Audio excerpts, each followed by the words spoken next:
प्रियजन हो, येशू ख्रिस्ताच्या नावाने तुम्हा सर्वांना ख्रिसमसच्या हार्दिक शुभेच्छा। आजचा दिवस महत्त्वाचा आहे। हा तो दिवस आहे जेव्हा आपण प्रभू येशू ख्रिस्ताच्या या जगात झालेला जन्म आठवतो। ख्रिसमस हा असा सण आहे जो जगभरातील सर्व प्रकारच्या लोकांनी प्रत्येक राष्ट्रात प्रत्येक भाषेत साजरा केला जातो। याचा अर्थ काय? हा तो दिवस आहे जेव्हा आपण आठवतो की अदृश्य देव जो माणसांना दिसत नाही तो माणूस म्हणून जन्माला आला। येशूचा जन्म जगाच्या मध्यभागी असलेल्या बेथलेहेम मध्ये झाला। मी जिथून बोलत आहे ते हे बेथलेहेम आहे। येशूचा जन्म याच शहरात झाला होता। दावीदचा जन्म आणि संगोपनही याच शहरात झाला। येशू ख्रिस्ताचा जन्मही याच शहरात झाला। म्हणूनच आपण माझ्या आत्म्या येशूची स्तुती गातो, बेथलेहेम मध्ये जन्मलेल्याची स्तुती आणि गौरव करतो। आजही तुम्हाला माहिती आहे का की परमेश्वर तुमच्यासाठी काय संदेश देतो? लूक 2:11 तुमच्यासाठी आज दाविदाच्या गावात तारणारा जन्माला आहे, तो ख्रिस्त प्रभू आहे। येशू तुमच्यासाठी जन्माला आला। येशू तुमच्यासाठी जन्माला आला हीच आनंदाची बातमी आहे। मी जिथे बसलो आहे तिथे तुम्हाला एक चर्च दिसते। हे तेच मैदान होते जिथे मेंढपाल मेंढ्या पाळत होते। बायबलमध्ये येशूचा जन्म होताच ही बातमी सर्वप्रथम त्या रात्री शेतात मेंढ्या राखणाऱ्या मेंढपालांना सांगितली गेली। तेथे एक देवदूत प्रकट झाला आणि त्यांनी एक मोठा प्रकाश पाहिला।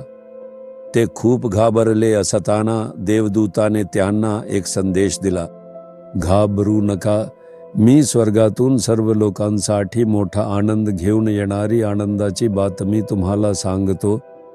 ही अशी आनंदाची बातमी आहे जी सर्व लोकांना मोठा आनंद देईल। पाहिलंत का?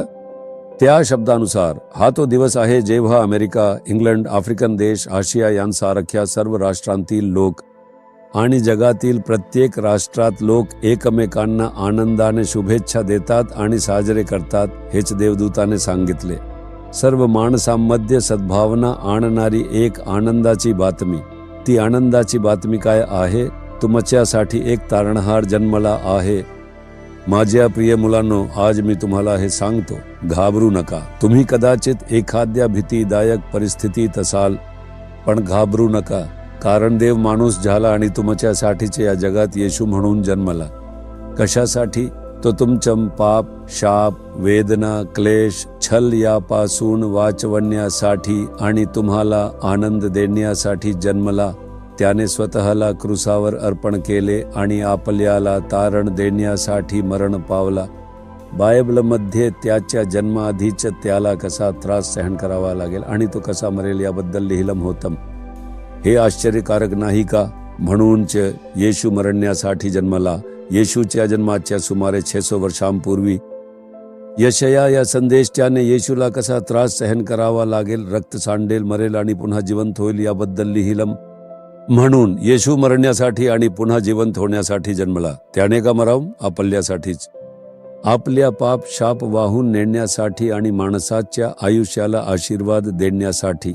येशू एक बालक म्हणून जन्मला, आपल्यासारखा मोठा झाला आणि पवित्र जीवन जगला आणि आपल्या पाप आणि शापाचा भार वाहण्यासाठी त्याने क्रूसावर आपले पवित्र रक्त सांडले। हे चांगली बातमी नाही का? तुमच्यासाठी एक तारणहार जन्मला आहे, म्हणून चिंता करू नका किंवा घाबरू नका। म्हणा, येशू, तू मला वाचवण्यासाठी माणूस म्हणून आला आहेस। कृपया मला ती तारण दे, मला यापासून मुक्त कर, माझ्यासाठी एखादं चमत्कार कर। अशा प्रकारे त्याच्याकडे माग। येशू चमत्कार करेल ज्यामुळे तुझं दुःख आणि चिंता आज दूर जाईल आणि तू आनंदी होशील। आपण प्रार्थना करूया का? 1 मिनिटासाठी आपला हात आपल्या हृदयावर ठेवा। येशू, तू या जगात जन्मलास, माझ्या हृदयात जन्म घे, माझ्या हृदयात ये, माझ्यात ये। तू असं म्हणशील का? बाबा, आम्ही या मौल्यवान मुलगा मुलीसाठी प्रार्थना करतो।